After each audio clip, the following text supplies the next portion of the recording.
బంగ్లాదేశ్లో మైనారిటీల పట్ల జరుగుతున్న హింస కేవలం వార్త మాత్రమే కాదు, అది మానవ హక్కుల ఉల్లంఘన. అక్కడ అమల్లో ఉన్న కొన్ని చట్టాలు మరియు ఇటీవలి వాస్తవ ఘటనలు వింటే ఎవరికైనా హృదయం ద్రవిస్తుంది. ఈరోజు మనం లోతుగా చర్చించబోయే అంశాలివే. Hello, welcome back to my channel. Bangladesh రాజ్యాంగం మరియు చట్టాలు. బంగ్లాదేశ్ చట్టపరంగా హిందువులను ఎలా ప్రభావితం చేస్తోందో ఇక్కడ తెలుసుకుందాం. Vested property act. ఇది అత్యంత వివాదాస్పద చట్టం. దీనిని పూర్వం ఎనిమీ ప్రాపర్టీ యాక్ట్ అనేవారు.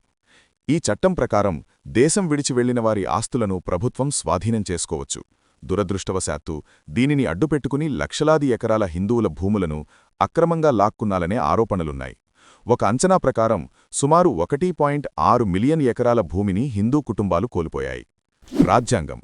ఆర్టికల్ 2A మరియు 12.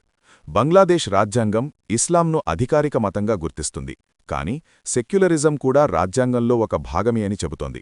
అయితే క్షేత్రస్థాయిలో మైనారిటీలకు రక్షణ కల్పించడంలో ఈ చట్టాలు విఫలమవుతున్నాయని మేధావులు అభిప్రాయపడుతున్నారు. బ్లాస్ఫెమీ చట్టాలు. సోషల్ మీడియాలో ఏదైనా పోస్ట్ పెట్టినా లేదా మతపరమైన మనోభావాలు దెబ్బతిన్నాయని ఎవరైనా ఆరోపించినా విచారణ లేకుండానే గుంపులు దాడి చేసే పరిస్థితి నెలకొంది. The real story. Deepu Chandradas ఉదంతం. ఇది కల్పితం కాదు. 2025 డిసెంబర్లో జరిగిన ఒక విషాదకర సంఘటన. మైమన్సింగ్ జిల్లాలో 25 ఏళ్ల దీపూ చంద్రదాస్ అనే టెక్స్టైల్ వర్కర్ జీవించేవాడు. కేవలం ఒక పుకారు కారణంగా ఒక ఉన్మాద గుంపు అతనిపై దాడి చేసింది. ఆ గుంపు అతన్ని కొట్టి చంపడమే కాకుండా అతని మృతదేహాన్ని చెట్టుకు వేలాడిదీసి నిప్పుపెట్టింది. ఈ ఘటనపై ప్రపంచవ్యాప్తంగా నిరసనలు వెల్లువెత్తాయి.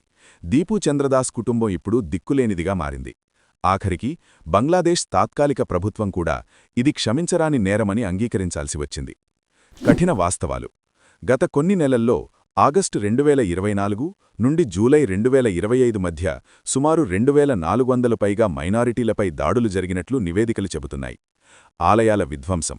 సుమారు 150కి పైగా హిందూ దేవాలయాలు ధ్వంసం చేయబడ్డాయి లేదా అపవిత్రం చేయబడ్డాయి. వలసలు. భయం మరియు ఆస్తి నష్టం కారణంగా వేలాది మంది హిందువులు సరిహద్దుల వైపు చూస్తున్నారు. అంతర్జాతీయ స్పందన. భారతదేశం. భారత విదేశాంగ శాఖ ఈ దాడులను తీవ్రంగా ఖండించింది. మైనారిటీల రక్షణ బంగ్లాదేశ్ ప్రభుత్వ ప్రాథమిక బాధ్యత అని స్పష్టం చేసింది. ఐక్యరాజ్యసమితి. మైనారిటీల హక్కుల పరిరక్షణ కోసం స్వతంత్ర విచారణ జరపాలని కోరింది. చట్టాలు కాగితాలమీద ఉండవచ్చు, కాని మనిషికి మనిషి తోడుగా ఉన్నప్పుడే సమాజం బాగుంటుంది. బంగ్లాదేశ్లో హిందూ సమాజం ఎదుర్కొంటున్న ఈ సంక్షోభం త్వరగా ముగిసిందని, అక్కడ శాంతి భద్రతలు నెలకొల్పాలని కోరుకుందాం. మీరేమంటారు? ఇలాంటి బాడులను అరికట్టడానికి అంతర్జాతీయ సమాజం ఇంకా ఏం చేయాలి? మీ అభిప్రాయాలను కమెంట్స్ ద్వారా తెలియచేయండి.